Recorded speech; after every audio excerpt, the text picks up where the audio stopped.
From unprecedented protests to a U-turn on its zero-COVID policy, much has happened in China since President Xi Jinping secured a historic third term at the helm last year at a twice-a-decade Communist Party Congress.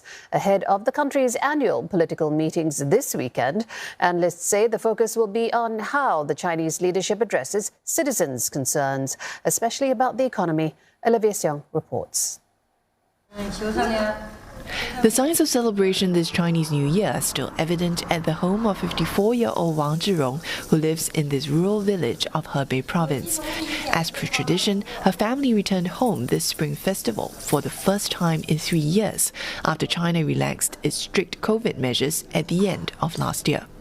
But not all traditions have been kept. There were no new clothes for her 14-year-old grandson this New Year, as making ends meet has been tough. Her husband, who does construction work outside the village, saw his income plunge as sporadic lockdowns affected livelihoods and restricted movements of people. Madam Wang turning to sewing cloth bags at home to help pay for expenses. 开放好吧，也怎么开放？你这会儿的，你不挣钱去也不行，你花没得。你看现在哪样都得，你许说是往农村住着呢，许说是种了点地，哪都得要钱花，都得花，不花起都不行。 Madam Wang and her husband say they're hopeful about the future, although things have not gone back to pre-pandemic times. So as life in the rural area slowly starts to get back to normal, perhaps the bigger question is what happens next.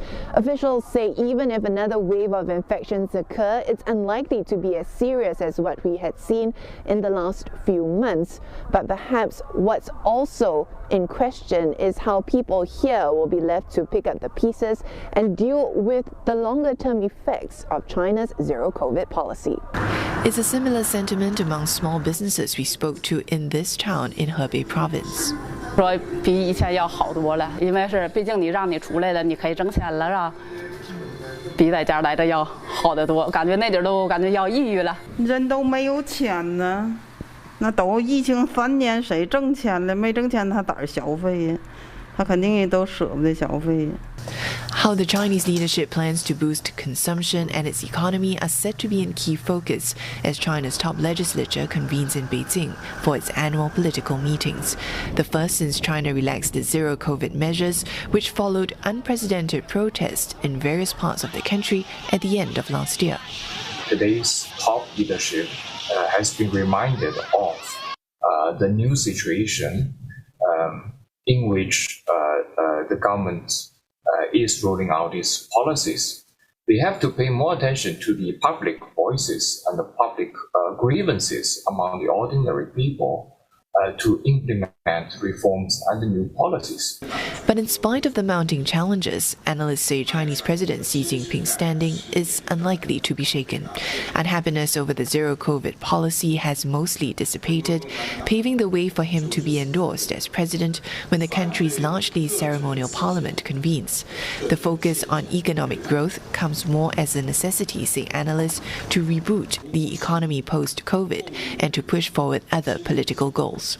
The private sector's being encouraged to grow in a kind of a new normal in the regulatory environment that emphasizes alignment with the party's geopolitical goals, emphasizes the party's role in guiding private capital to invest in political priorities, such as the high-tech sector, technology that can be used to reduce the exposure China has to Western sanctions. But it doesn't mean that we've seen an end to politics in command in China. It's really growth in a new political normal of maximum Xi. A sweeping reshuffle of state, legislature and advisory body positions is on the cards, with a new premier set to take the helm. The new leadership is expected to be filled by Xi's allies, who have already been lined up in the party's top decision-making bodies at the party congress last year. Olivia Xiong, CNA, Beijing.